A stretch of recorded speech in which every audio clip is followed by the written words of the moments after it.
SAMAA and members and everybody watching our I Must Fly YouTube channel.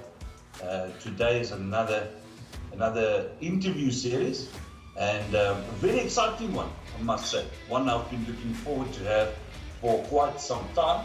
And we are being joined by two guys, Charl and by Chris. Welcome, guys. Thank you very much. Well, thank you for having us. It's a real pleasure, and we'll get to the exciting bits just now. But let's start off, Chris. You guys were at the Nationals this year. Tell us a little bit more. How did it go? What did you guys do? Yeah, so at the Nationals, we were racing the FPV quads. So we set up a track on Thursday and Friday, and from there we started racing around the track with the quads. Now usually we take quite a couple of quads with, just in case we break one. We can just quite easily swap it out and go ahead and fly another one. Okay, so just like that. Charl, and Yeah, that was quite interesting that Chris mentioned that we take a few extra quads in case we break one, because I specifically remember on the Friday when we started with the qualifications, the wind was quite challenging, and it was quite a challenging track. I think the few extra quads that we had to take with came very handy in those days of qualification. But lots of fun. All right, and that's the set you participate in, Chris. That's your, dare we say, origin. Is the FPV set. That's where you guys have the most fun in. Correct, yeah. So, I mean, firstly, I've been in the RC side of things for quite some time. I started with the on-road RC racing, then I went to the RC drifting, then I started with the FPV side of things. So I've been in RC pretty much all my life. My grandfather used to fly planes, but honestly, back in the day, I wasn't interested in the planes. It wasn't a bug that bit back then. Now, obviously, things have changed slightly. Once I got into FPV, started getting up in the air, it opened up a whole new world of exploration. So now it's not just left and right, forward and backwards. Now it's up, down, left, right, backwards, forwards, upside down, power loops, or whatever you want to call it. It's all different types of dimensions from the quad perspective. I like the way you say open up a whole new world. It certainly does, and that's what this hobby of ours can do to you or for you. It opens up a whole new world. And Charl, how long have you been flying? Was FPV your starting point? No, FPV was not my starting point. I actually started flying also from a very young age. I was 12 years old when I was firstly introduced to remote flying. I started off with slope soarers. I come down from Prince Albert, Oudtshoorn, George area. So the Robertson Pass was always for me an exciting place to be at because of the southern wind that drifts up the pass there, which allowed me to fly hours on end with slope soarer. I then got introduced in, I think it was about a year later, I got introduced into powered flight. Keith was my mentor at that point in time. Got introduced into fun flying. I actually participated in the SA Fun Flying Championships in 2003. That was up in Belcom. Had a lot of fun there. Also, again, obviously progressed from Proenca onto a shotgun that I had in that point in time. Built a few Balsa 40 size shotguns. But then I took a break out of the hobby for a bit. When university and girls and booze became interesting. But yeah, I got reintroduced into the hobby when I saw, again, I think as a lot of the FPV pilots, they did a YouTube video about this FPV experience that allows you to be in the cockpit of a immensely powerful and agile and beautiful machine that can do and make you go wherever you want to go and fly however you wish to fly. Extremely interested and very intrigued with that. And then, got my first drone, got back into the hobby, got a radio again, even went as far as getting some of my old planes back from the old day. From then out, I think mostly flying the FPV quadcopters. But then, yeah, with the introduction back into the simplicity of being able to build a fixed wing aircraft, got back into fixed wing.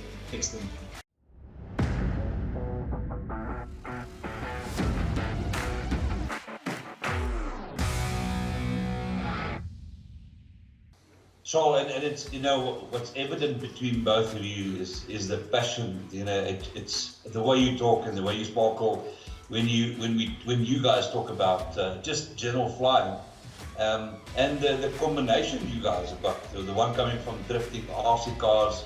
It started way back then, and you started in fun flying. Never knew that, but the common point that brought us together is I actually met you guys at the Nationals at Henley this year.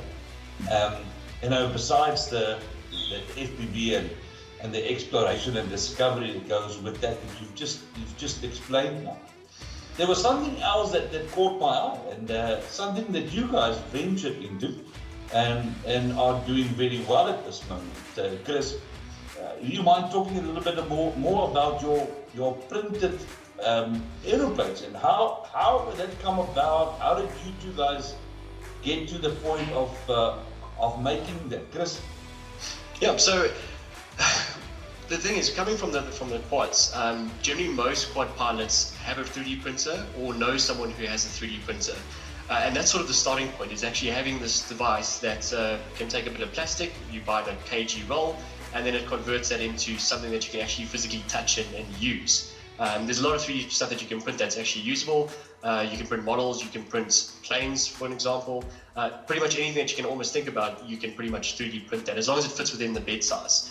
Now, during the lockdown stages, there's a fair amount of time where you didn't really have anything else to do other than scour the internet and find all these awesome YouTube videos. And one of the videos that I came across was a 3D printed plane. Now, I had a look at it and I was like, I mean, it's kind of cool, but I mean, you think in the back of your mind, you're basically buying a 1 kg roll of plastic and you convert this into a plane. There's no ways this thing's going to fly. It's not possible. But when you start watching the videos and you see this thing actually flying, you're kind of blown away by the fact that something that comes out of a roll of plastic can be turned into something that can actually fly. Now, to be honest, they are a little bit heavier than what a normal plane would be of that size. The Cub that I was using, or the big bobber that I was flying with, came in at around, Charl, correct me if I'm wrong here, probably around about 1.5, 1.6 kgs all up, with a wingspan of about 1.3 meters. So it's fairly heavy for the size of the plane. Look, I mean, again, coming from a non-airplane background, I don't know if that's heavy or not. To me, that seems like it's something quite heavy. Something that's 1.6 kgs flying around. Okay, so... So I know that you keep on saying that the plane is heavy, but if you talk about the wing loading, with regards to the wing area that we have with these plane models, the plane is not heavy. They're fairly light, even if you compare them to some, I don't want to say necessarily to a balsa plane, but you can, it's a very comparable method of building a frame, an airframe, and a very, I almost want to say, deceiving almost, because, yeah, Chris thinks that those planes are heavy, but as soon as you pick them up, if you take the size into account, they are fairly lightweight and very trainer characteristics. You can obviously print a plane that is more dense, that has a bit, call it more scale characteristics. But the ones that the one we started off with, which was a big bobber, as Chris mentioned. It's based on a Savage bob, which is a beautiful plane, and it flies extremely docile. It is really, it's not a trainer, to be honest. It's a bit slippery when it comes to the stalling characteristics, but it flies really well. Even as call it, Chris flew that plane, I think, as his first real RC scale style plane, and he handled it extremely well. Most of it was luck, but yes, let's say that.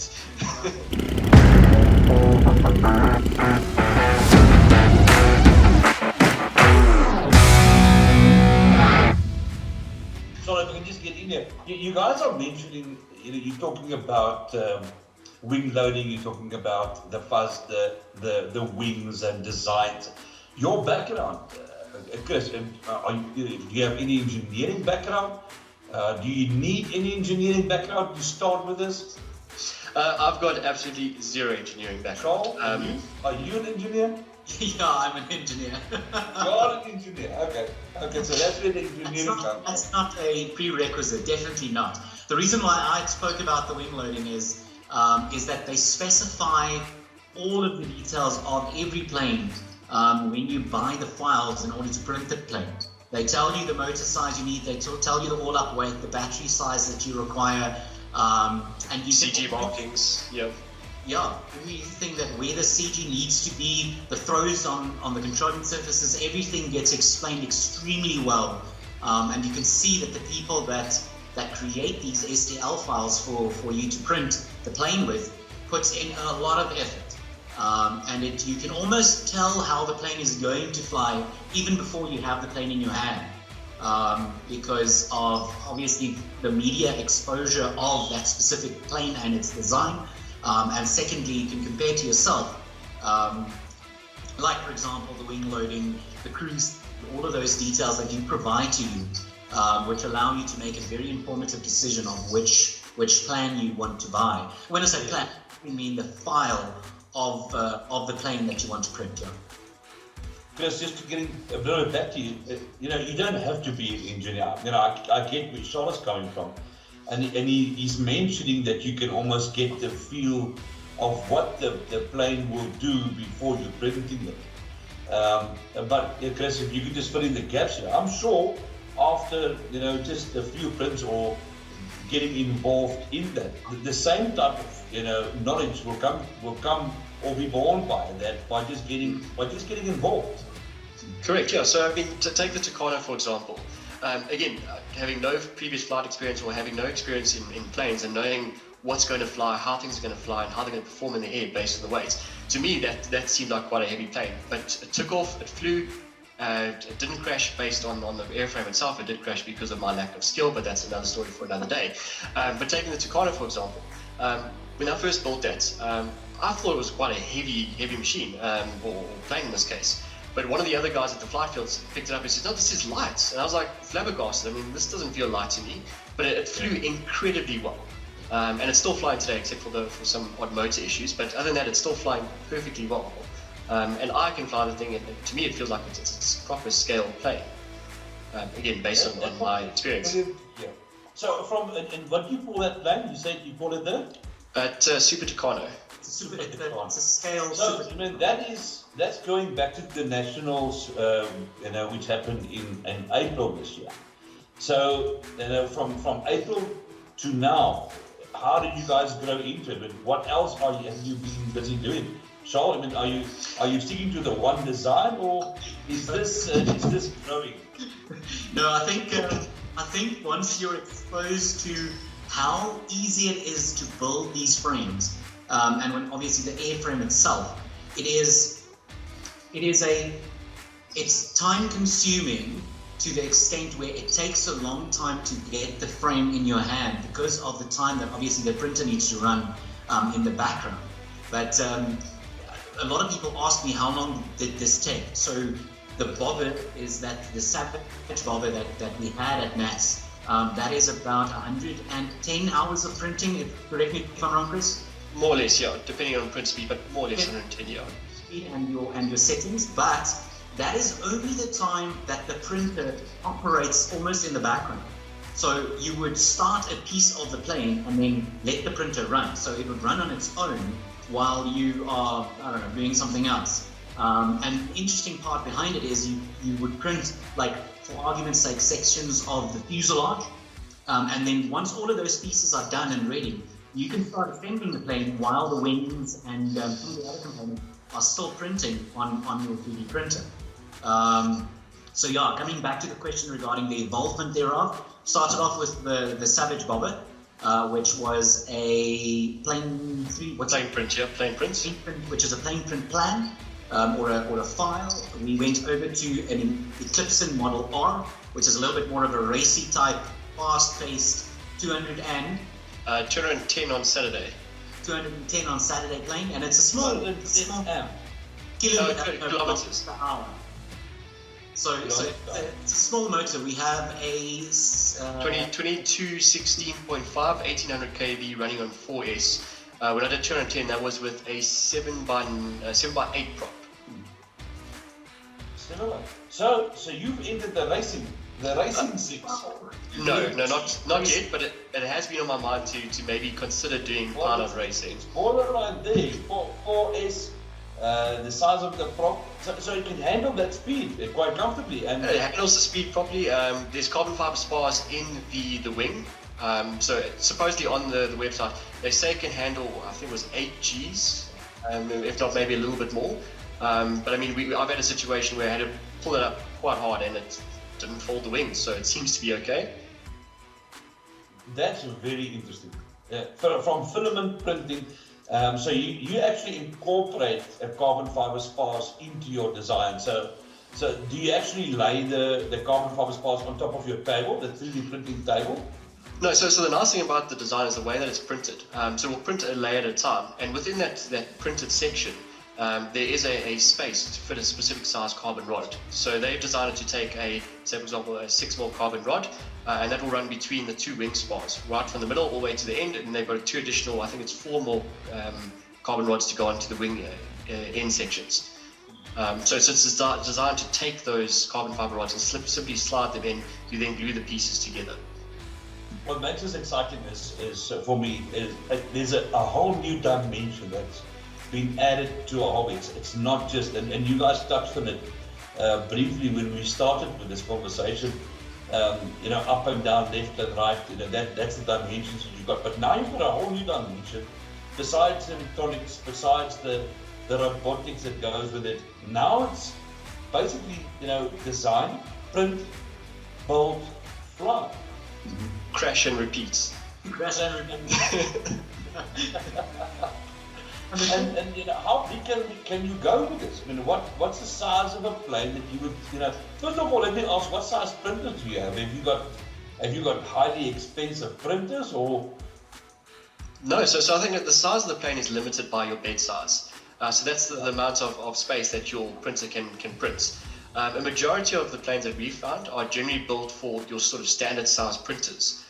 So it's all, I think it's 220 by 220 by 230 more or less. So it's 220 wide by 220 long and then 230 high.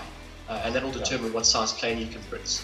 Well, technically, Chris, if I can correct you there, that can determine the sections of the plane that you print. So I have another friend of mine who I also introduced into the 3D printed planes. And he's currently building a 1.8 meter wingspan 12S H450. So it's not, and he's printing that on a standard sized, I almost want to call it cheap printer, and I'm saying a cheap printer. The designer of the plane designs it in such a way that the sections of the plane would fit on a standard desktop 3D printer that is fairly inexpensive. So technically the limitation of the size of the plane that you can build is how well you can design it to fit onto your build plate of your 3D printer, or the build volume of your 3D printer. It's just going to require more section in order to put it together. But Charl, you say fairly inexpensive, and obviously as soon as you mention those words, everybody would want to go, okay, how much would a normal plane cost to build? Are you at the point where you can say it costs you more or less so much for a frame? Yeah. And what's that number? So the simple answer to the question is you have about 1 kilogram of filament on a roll, which costs you about 300 rand. And the airframe, so like those, the Savage Bob that we had at Nats was 2 rolls of filament. Just over a roll of filaments. Or just over a roll. The reasoning behind why I stated 2 is that it was printed in 2 colors. So we had, mine was the yellow and black, and Chris's was the baby blue, and I think it was baby blue. Yeah, sky blue.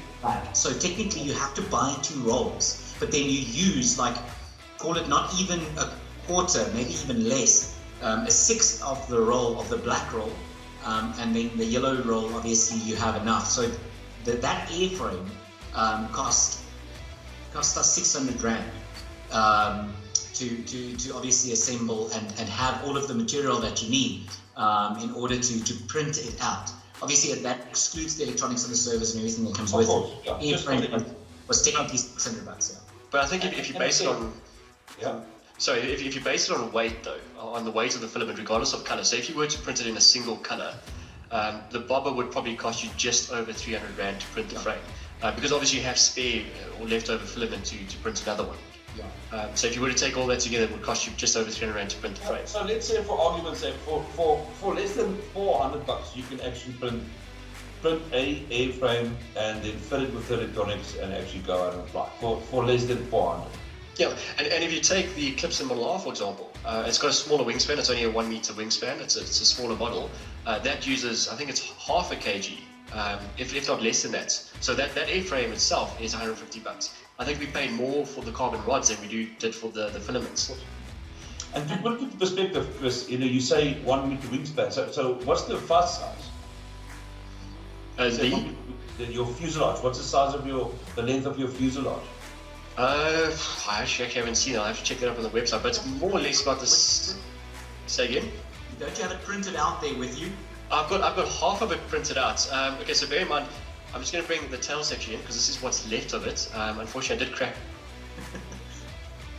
But this is just the tail section. I am still currently busy printing the neck section in this copper color. And I'm still deciding whether I want to do it in copper color or maybe a blue color. Just show a bit of the detail on the nose. It's on the fuzz. The detail is really, really good. Oh, so Carl, you can take it. Yeah, so I haven't glued it together. So there's the detail of the print itself. You can see that from the back end, how it's basically printed in different sections. Yeah. And it's a single layer line, so it's fairly squishy. But I mean, once it's all glued together, it becomes quite rigid. What else have you got to show us, guys? So that is the Eclipse Model R that I'm busy printing. The bobber is still being printed again, because once again, lack of skill. I have crashed that one this weekend, although I do blame the wind from this weekend, so that's from there. On the side here, I've got my favorite plane at the moment, which is a Super Tucano. This has got a 1.3 meter wingspan. I don't know if you can see that though. Well, not entirely, but you do get a feel for the planes. It's beautiful, huh?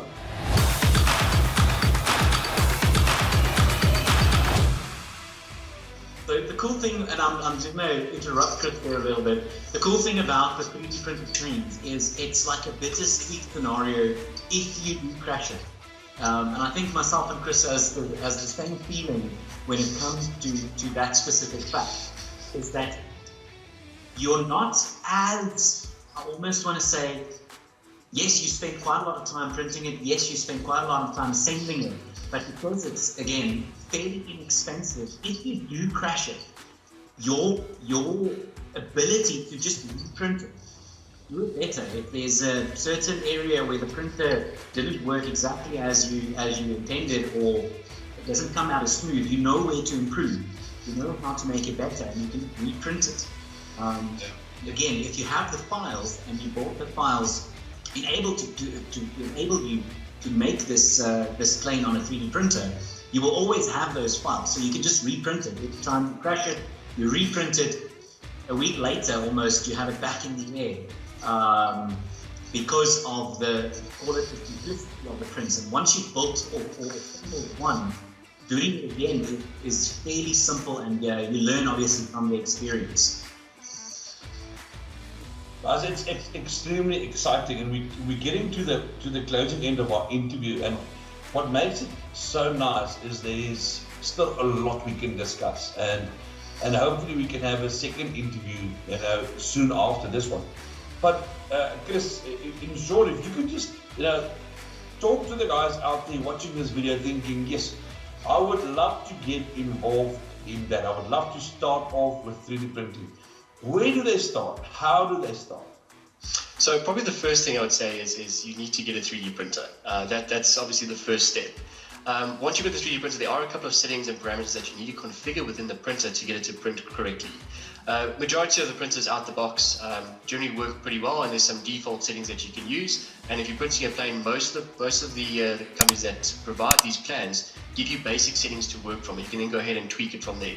But ultimately, you get the printer, you get the STLs, you set up the recommended settings, you print a couple of test pieces, and then you'll see how that test piece comes out. If there's gaps, you might need to adjust 1 or 2 parameters, and eventually you'll get it printing correctly or to the way that you want it to print, and you can then start printing those pieces. So first step would be get a printer, get the settings. There's more than enough information on YouTube on how to configure this. There's a ton of Facebook groups on how to change your settings. If you do get stuck, you can find the correct Facebook group that's based on the plane that you've got. And you can say, listen, I've got this problem, this is how my printers come out, what do I need to change? Now each printer is different though, so you can't really go ahead and take the same settings from one printer and move it to another printer, but they'll be pretty darn close. So you can take those settings and adjust them slightly to get it to print perfectly. But ultimately it's trial and error, and once you get it right, you save those settings and you pretty much don't have to worry about it again. So, how much patience should the guys apply starting off? Well, if you are enthusiastic of what you're doing, initially getting into 3D printing is, I don't want to say necessarily challenging or where you need necessarily patience. If the print doesn't come out perfect the first time, then it is that stride. And myself and Chris also had the same, I almost want to say, it's good enough. And it really actually looks extremely well and is extremely impressive. But because we have been in the 3D printing game for a while, you want to improve on it. So Peter is one of the other guys he bought his first 3D printer in order to print his first plane. And ironically, his plane actually came out better than myself and Chris's planes that have been 3D printing for quite a few years. So it is fairly simple and you don't really need patience. As long as you, as Chris stated, as long as you get your initial settings fairly dialed in, and if you know what to tweak, if you get a certain feedback from your part that you've printed, then it is extremely simple. So yeah, I'm saying almost you don't require any patience at all. You need a little bit of YouTube skill in order to find a certain, call it, a video that will show you what to do when you get this as a result. So if the print is coming off the bed, or the layers don't adhere properly, or you don't have sufficient cooling, or whatever the scenario is, if you can identify what the problem is, YouTube it, and find a solution, then you don't need patience at all. It's just a rinse and repeat until you get to the quality of print that you are happy with. I want more information. I want to know what type of printer I should buy. Can they contact you, Chris? Yep, I don't see a problem with that. Just obviously during working hours, it might be difficult to answer calls, but sending me a WhatsApp or contact me via Facebook or my Instagram account, I'm more than willing to help. So if you guys don't mind, please share your a number or numbers between the both of you, where you don't mind to be contacted. And what we'll do is we'll post it alongside this interview. And so if there's any questions, the guys can contact you directly. Well, guys, I really appreciate your time, and this has been a very exciting interview and very knowledgeable. You guys are very knowledgeable about this 3D printing and where it's going to go. I would really like to, book another interview within the next month or so and talk more about it. Charl, I know that you had a bit of a problem with your internet connection tonight and you had to rush over just to get it, and I appreciate that and the time taken off. So guys, thank you very much again, Chris, for your time here, and Charl, and then until we see each other again. All right. Great, thank you. Cheers, guys. Thank you very much. Have a good evening. Cheers.